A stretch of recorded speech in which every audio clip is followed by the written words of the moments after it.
Hallelujah price the lord. ದೇವರ ಪರಿಶುದ್ಧ ನಾಮಕ್ಕೆ ಸ್ತೋತ್ರವಾಗಿ ರಾತ್ರಿ ವೇಳೆಯಲ್ಲಿ ಒಂದು ವಾಕ್ಯ ಭಾಗವನ್ನು ತೆಗೆದುಕೊಳ್ಳೋಣ. ಯೋವೇಲನ ಪ್ರವಾದನೆ ಗ್ರಂಥದಲ್ಲಿ 2ನೇ ಅಧ್ಯಾಯ 12ನೇ ವಚನವಾಗಿದೆ. ಇದರಲ್ಲಿ ದೇವರು ಏನು ಹೇಳ್ತಾರೆ ಅಂದರೆ, ದೇವರನ್ನು ಆದುಕೊಂಡ ಜನಾಂಗಗಳಿಗೆ ಯೆಹೋವನು ಇಂತೆನ್ನುತ್ತಾನೆ, ಈಗಲಾದರೂ ನೀವು ಮನಪೂರ್ವಕವಾಗಿ ನನ್ನ ಕಡೆಗೆ ತಿರುಗಿಕೊಂಡು ಉಪವಾಸ ಮಾಡಿರಿ, ಅಳಿರಿ, ಗೋಳಾಡಿರಿ. ಹಾಲೆಲೂಯಾ. ದೇವರು ತನ್ನ ಮಕ್ಕಳಿಗೆ ಈಗಲಾದರೂ ನೀವು ಮನಪೂರ್ವಕವಾಗಿ ಅಂದರೆ ನಿಮ್ಮ ಮನಸ್ಸು ದೇವರ ಕಡೆಗೆ ತಿರುಗಿಸಿಕೊಂಡು ಪ್ರಾರ್ಥನೆ ಮಾಡ್ರಿ, ಉಪವಾಸ ಮಾಡ್ರಿ. ಹಾಲೆಲೂಯಾ. ಹೀಗೆ ಮಾಡಿದ್ರೆ ನನ್ನ ಮಾತನ್ನ ಕೇಳಿ ನಡೀತಾ ಇದ್ದೀರಿ ಎಂಬುದಾಗಿ ಅರ್ಥ. ದೇವರು ಹೇಳ್ತಾರೆ. ಹಾಲೆಲೂಯಾ. ಈ ಸತ್ಯವೇದದಲ್ಲಿ ಪ್ರಿಯರೇ, ಒಂದೊಂದು ವಾಕ್ಯವನ್ನು ದೇವರು ನಮಗೆ ಕಲಿಸಿಕೊಡ್ತಾ ಇದ್ದಾರೆ.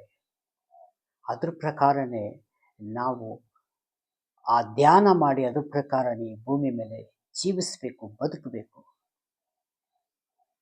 ಉದಾಹರಣೆಗೆ, ಒಂದು ಶಾಲೆ ಕಾಲೇಜಿಗೆ ಬರೀ ಕೈಯಲ್ಲಿ ಯಾರಾದರೂ ಹೋಗೋದುಂಟೋ? ಅವರು ವಿದ್ಯಾಭ್ಯಾಸ ಮಾಡೋದುಂಟೋ? ಅವರು ಇಂಜಿನಿಯರು, ಲೆಕ್ಚರ್ಗಳು, ಡಾಕ್ಟರ್ ಆಗ್ಲಿಕ್ಕೆ ಆಗ್ತದೋ? ಎಂದಿಗೂ ಇಲ್ಲ ಅಲ್ವಾ?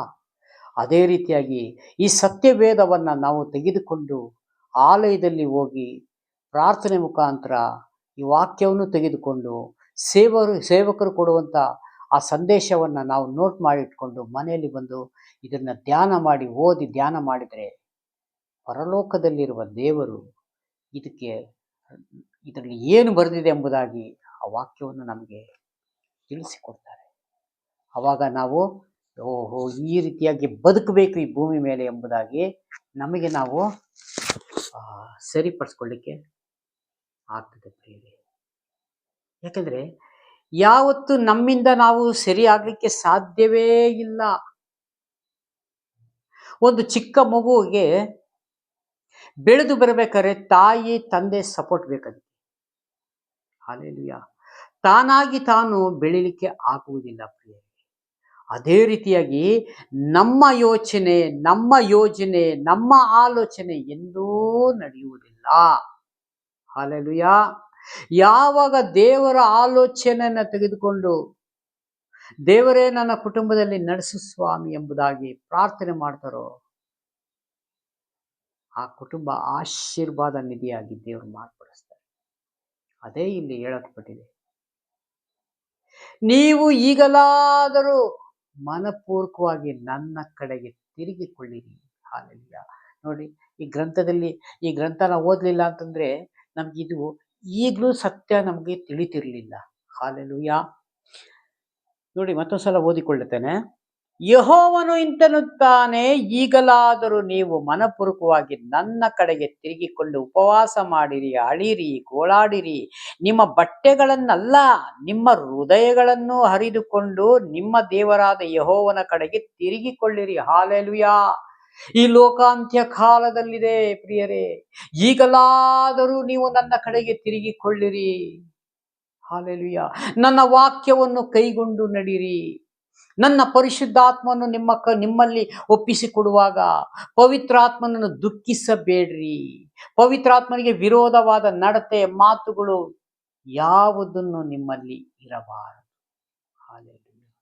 ಈ ರೀತಿಯಾಗಿ ದೇವರು ಮತ್ತು ನಮಗೆ ಈ ವಾಕ್ಯದ ಮುಖಾಂತರ ಮಾತನಾಡ್ತಾ ಇದ್ದಾರೆ ಪ್ರಿಯರೇ. ಹಾಲೆಲೂಯಾ. ನೋಡಿ, ಆತನು ದಯೆಯು, ಕನಿಕರವು, ದೀರ್ಘ ಶಾಂತಿಯು, ಮಹಾಕೃಪಾ ಉಳ್ಳವನಾಗೆ ಎಂದು ಕೇಡಿಗೆ ಮನಮರುಗುತ್ತಾನೆ. ನೋಡ್ರಿ, ಅವರು ದೀರ್ಘ ಶಾಂತಿ, ಸಮಾಧಾನ.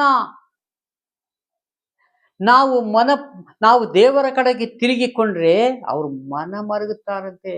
ನಾವು ಹಿಂದಿನ ತಪ್ಪುಗಳನ್ನು, ಪಾಪಗಳನ್ನು ಏನಾದರೂ ಮಾಡಿದರೆ ಅದನ್ನು ಸಹ ದೇವರು ಕ್ಷಮಿಸ್ತಾರೆ. ಅಲ್ಲಿಗರ್ಥ ಅದನ್ನ ಡಿಲೀಟ್ ಮಾಡ್ತಾರೆ ಎಂಬುದಾಗಿ. ಹಾಲೆಲೂಯಾ. ಇವತ್ತು ನಾವೊಂದು ಸೆಲ್ಲಲ್ಲಿ ಯಾವಾಗ ನಮಗೆ ಜಾಸ್ತಿ ಸ್ಟೋರೇಜ್ ಆದಾಗ ಡಿಲೀಟ್ ಮಾಡ್ತೀವಲ್ಲ ಪ್ರಿಯರೇ, ಅದೇ ರೀತಿಯಾಗಿ ನಮ್ಮ ಹಳೆಯ ಪಾಪಗಳನ್ನೆಲ್ಲ ದೇವರು ಡಿಲೀಟ್ ಮಾಡ್ತಾರೆ. ಹಳೆಯ ನಡತೆಗಳನ್ನೆಲ್ಲ ಡಿಲೀಟ್ ಮಾಡ್ತಾರೆ. ಈ ಲೋಕಕ್ಕೆ ಸಂಬಂಧಪಟ್ಟ ಏನೇನಿರ್ತದೋ ನಮ್ಮಲ್ಲಿ ಅದನ್ನೆಲ್ಲ ದೇವರು ತೆಗೆದು ಹಾಕ್ತಾರೆ. ಅವಾಗ ನಾವು ಶುದ್ಧರಾಗಿ ದೇವರ ವಾಕ್ಯದ ಕಡೆ ನಾವು ಗಮನ ಕೊಡುತ್ತಾ ಧ್ಯಾನಿಸುತ್ತಾ ಅದರ ಪ್ರಕಾರನೇ ಜೀವಿಸ್ತಾ ಇದ್ದರೆ ಸತ್ಯವಾಗಲು ದೇವರು ಎಂದಿಗೂ ಕೈ ಬಿಡುವುದೇ ಇಲ್ಲ, ಆಶಾಭಂಗ ಆಗಕ್ಕೆ ಬಿಡುವುದೇ ಇಲ್ಲ ಪ್ರಿಯರೇ. ಹಾಲೆಲೂಯಾ. ಇದು ನಾವು ಈ ರೀತಿಯಾಗಿಯೇ ಬದುಕಬೇಕು ಅಂತ ದೇವರು ನಮಗೆ ಒಂದು ಆಜ್ಞೆ, ಒಂದು ಕಟ್ಟಳೆಯನ್ನು ಮಾಡಿಕೊಟ್ಟಿದ್ದಾರೆ. ಹಾಗಾಗಿ ಇದ್ರ ಪ್ರಕಾರವೇ ನಾವು ಜೀವಿಸಬೇಕಾಗಿದೆ. ಈ ಕೊಟ್ಟಂಥ ಸಂದೇಶಕ್ಕಾಗಿ ಸ್ತೋತ್ರ ಮಾಡಿಕೊಂಡು ಒಂದು ಚಿಕ್ಕ ಪ್ರಾರ್ಥನೆ ಮಾಡಿ ಮುಕ್ತಾಯ ಮಾಡೋಣ. ಪ್ರೀತಿ ಸ್ವರೂಪನಾದ ದೇವರೇ, ರಾಜಾದಿರಾಜನೇ ಸ್ವಾಮಿ, ನಿಮಗೆ ಮಹಿಮೆಯಾಗಲಿ. ಕೊಟ್ಟಂಥ ಸಂದೇಶಕ್ಕಾಗಿ ಸ್ತೋತ್ರ ಯೇಸುವೆ. ಕರ್ತನಾದ ದೇವರೇ, ವಿಡಿಯೋ ಮುಖಾಂತರ ನೋಡುವಂಥ ಪ್ರತಿಯೊಂದು ಸಹೋದರ ಸಹೋದರಿ ನೆನೆಸಿ ನಿಮ್ಮ ಕರಗಳಲ್ಲಿ ಒಪ್ಪಿಸ್ಕೊಡ್ತೇನೆ ಸ್ವಾಮಿ. ಯೇಸುವಿನ ನಾಮದಲ್ಲಿ ಎಲ್ಲವನ್ನು ಬೇಡುತ್ತೇನೆ, ಜೀವವುಳ್ಳ ಪರಲೋಕದ ತಂದೆ, ಆಮೇಲೆ. Praise the lord. God bless you. ದೇವರೆಲ್ಲರನ್ನೂ ಆಶೀರ್ವದಿಸಲಿ ಪ್ರಿಯರೇ. ಆಮೇಲೆ.